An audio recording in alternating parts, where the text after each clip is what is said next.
आप सबका स्वागत है। आज आपको हम आवर्त सारणी बताएंगे, पीरियोडिक टेबल। आवर्त सारणी, इसके बारे में चर्चा करेंगे। क्या होता है आवर्त सारणी? यानी कहने का मतलब इसमें आप तत्वों के आवर्त सारणी के बारे में पढ़ना है और उनके कौन कौन मेंडलीव की आवर्त सारणी, आधुनिक आवर्त सारणी, डोबर्नियर के त्रिक सिद्धांत, न्यूलैंड का अष्टक नियम के बारे में आपको जानना है। जैसे किसी भी पदार्थ के मौलिक गुण के आधार पे, किसी पदार्थ के मौलिक गुण के आधार पे उनको व्यवस्थित किया जाता है। एक निश्चित अंतराल के बाद से फिर उसी गुण के तत्वों की, पदार्थों की पुनरावृत्ति होती है। तो यह जो क्रम होता है, यह जो एक सारणी बनकर तैयार होती है, इसी को हम कहते हैं आवर्त सारणी। यानी कहने का अर्थ यही है कि इसमें मान लें किसी भी मौलिक गुण के आधार, किसी भी मौलिक गुण को आधार बनाकर किसी भी पदार्थ का एक क्रम जो एक निश्चित अंतराल के बाद से फिर उसी गुण के पदार्थों की पुनरावृत्ति होती है। तो ऐसे इस गुण को, इस क्रम को, इस व्यवस्था को हम क्या कहते हैं? आवर्त सारणी कहते हैं। अब आपके आवर्त सारणी में कई वैज्ञानिक आए जो अपने अपने एक सारणी बनाए, जिसमें एक डोबेर्नियर त्रिक सिद्धांत उन्होंने दिया, फिर एक न्यूलैंड का अष्टक नियम आया, फिर आपका मेंडलीव का आवर्त सारणी आया, फिर आपका आधुनिक आवर्त सारणी। इनके बारे में आपको एक पुस्तक में दिया गया है, इसके बारे में हमको पढ़ना है। तो बारी बारी से हम पढ़ेंगे। सबसे पहले पढ़ेंगे डोबेर्नियर का त्रिक सिद्धांत। डोबेर्नियर का त्रिक सिद्धांत के बारे में पढ़ेंगे। इसमें क्या थी?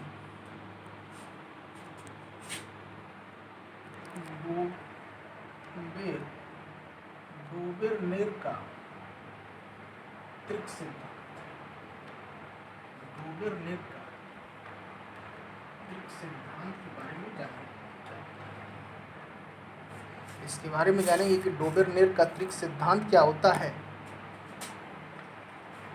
डोबेर्नियर का त्रिक सिद्धांत यानी इसमें तीन तत्वों का समूह लिया जाता है। तीन तत्वों का एक ऐसा समूह लिया जाता है जो परमाणु भार के बढ़ते क्रम में रहते हैं और इनके गुणों में कुछ समानता हमको देखने को मिलती है। यानी डोबेर्नियर साहब ने हमको यही कहा था कि एक जर्मन वैज्ञानिक थे, इन्होंने कहा था कि तीन तत्व आपको लिए जाएंगे, तो जो बीच वाला तत्व होगा वो दो अन्य तत्वों के परमाणु भारों के क्या होगा? माध्य होगा। यानी तीन तत्वों को, परमाणु भारों को बढ़ते क्रम में रखा जाए, तो जो बीच वाला तत्व होगा वो दो तत्वों की, जो दोनों किनारे तत्वों की परमाणु भारों के माध्य के बराबर होता है।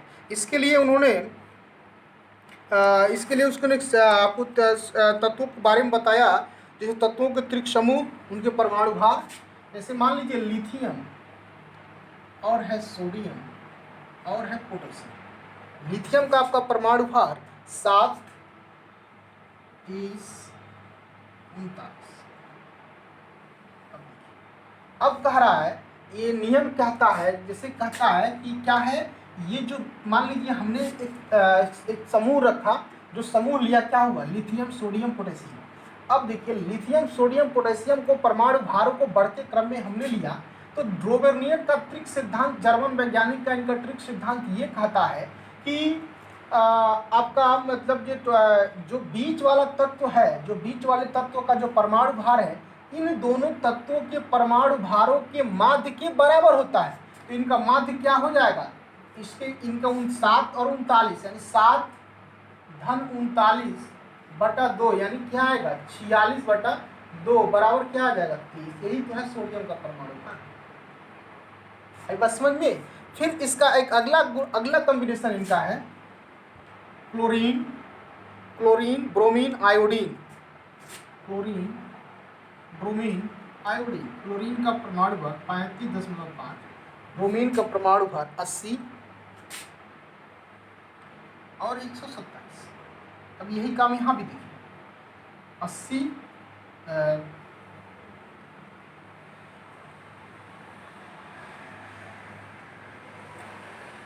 35.5 127/2, ये हो जाएगा 10.5, 7 5 12, 7 5 12, 3 2 5 1 6, 162/2 ये हो जाएगा। 2 8 16, 2 1 2, 2 2 4 1 5, यानी 81.25 नियरेस्ट किसके है, ब्रोमीन के है, यानी 81.25 लगभग इसके बराबर ही बराबर रहेगा या बराबर के बराबर रहता है। यही ड्रोबेर्नियर का त्रिक सिद्धांत है।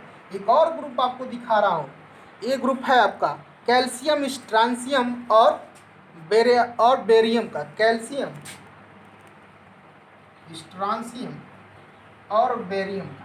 तो कैल्शियम का है 40, इसका है 86.6 और बेरियम का है 137।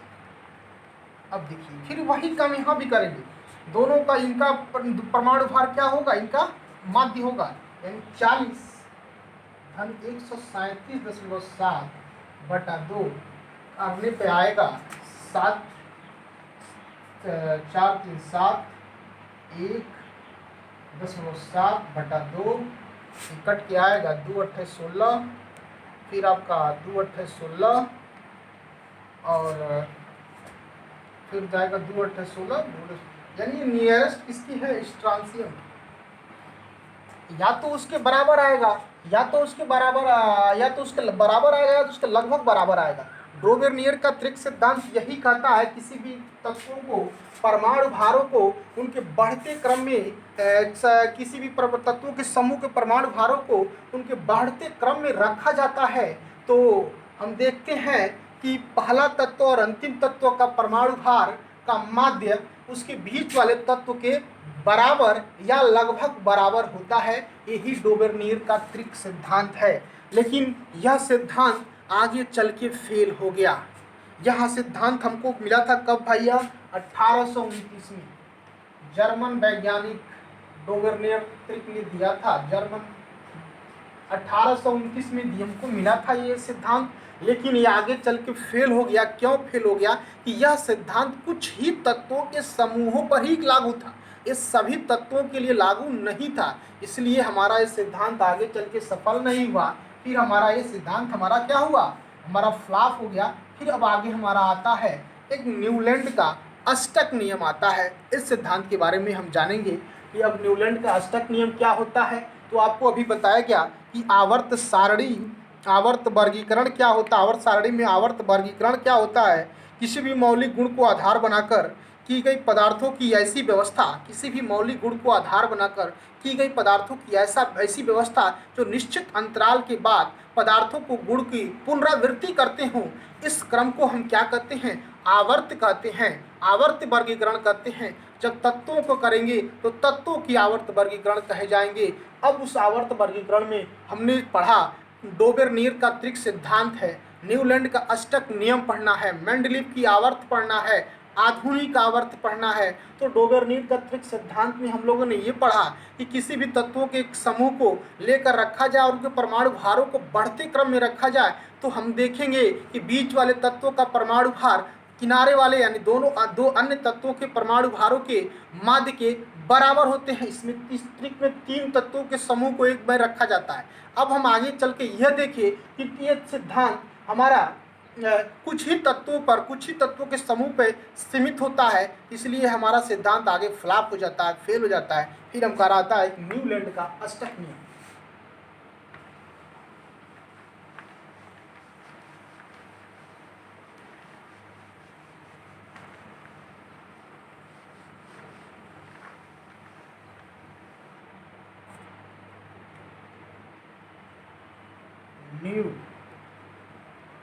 न्यूलैंड का अष्टक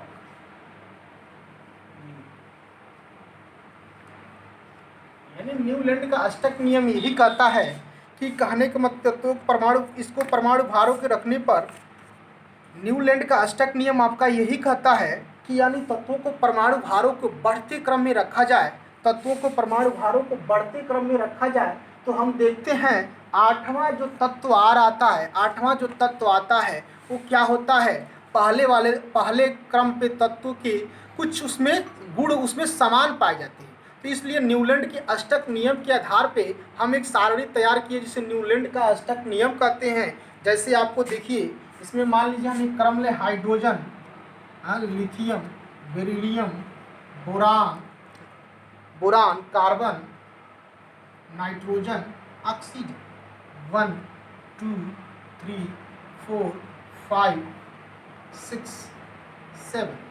फिर इसके बाद से एक और ले लें हम 8 फ्लोरीन, फिर 9 पे नियान सोडियम ले रहे हैं, फिर 10 पे आप मैग्नीशियम,